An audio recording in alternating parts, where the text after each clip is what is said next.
chilly out. It's beautiful though. The birds and it's amazing. Well, let's get right into it. Popular culture. Now, just like my previous videos, this video is for an assignment project for my Spanish Latin class, issues, Latin culture and such. Popular culture, what is it? It is the tension and conflict, really structure between the centers of power as well as the individuals surrounding it, their workers, day-to-day civilians. That being said, I'll be discussing an event that demonstrates popular culture that took place in Canada, and that is the 2022 Freedom Convoy.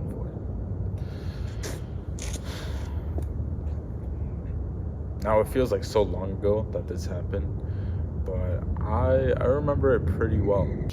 I remember that the truckers, the one that delivers the food and goods and products and all sorts, they went on strike, basically. They protested because of the COVID vaccination requirements that Trudeau forced onto them.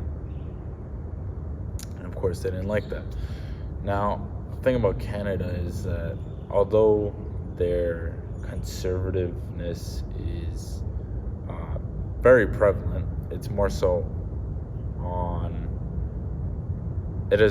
kept underground. It's kept under wraps just because of how liberal the country has gotten. But with this kind of event happening, the forcing of vaccinations against the will of Canadians, they protested.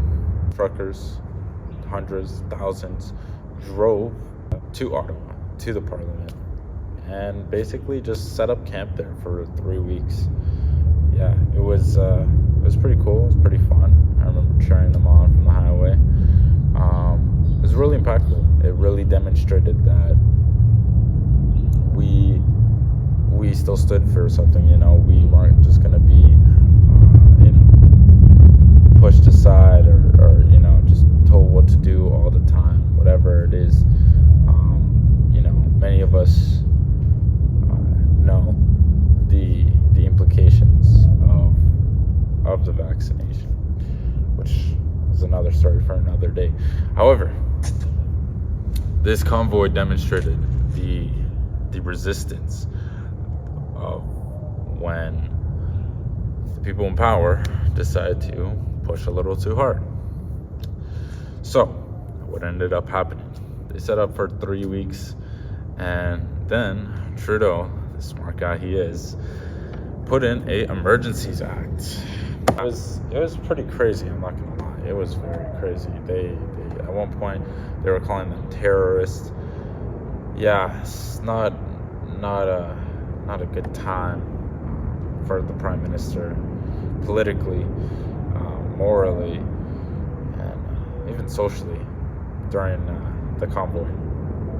Made some poor choice of words that really ended up coming back to him, and he had to deal with some consequences because of that, because it turns out the Emergency Act was not constitutional. So he got a little slap on the wrist because he's Trudeau. Gets a slap in the wrist for everything. Nothing really happens.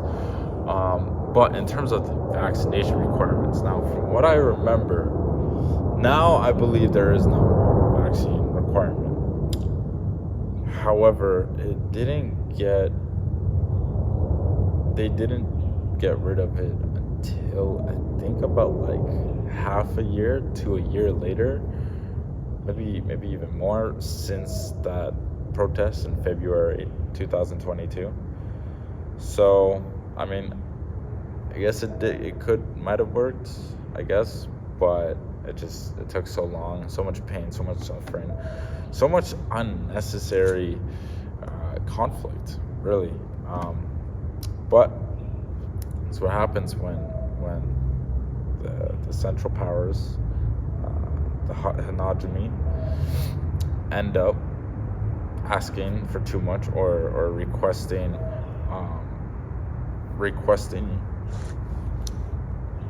for things that regular citizens don't wish for, right? So there was definitely a great pushback.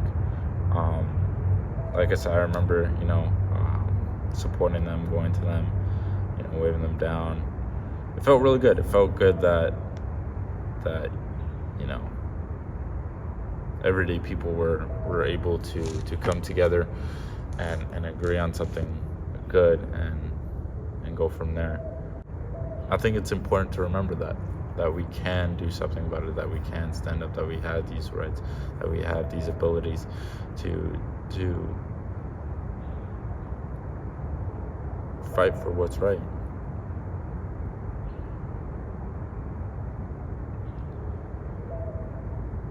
Oftentimes it's easy to believe that, nothing can be done and just end up, a bunch of slaves to their request.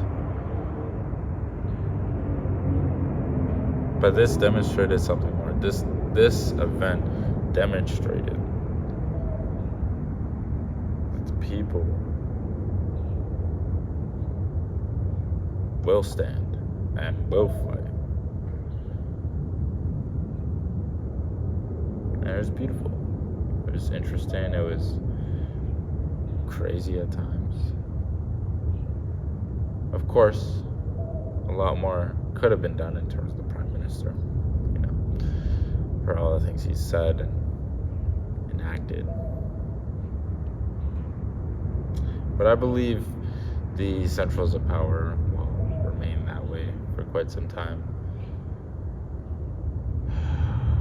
We just have to make sure we don't let that belief, that fear that we can't do anything if they say or order us to do something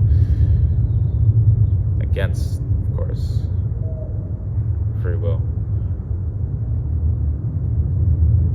But hopefully we don't have to encounter that anytime soon. 2024, it's been great. No restrictions, at least none that I know of.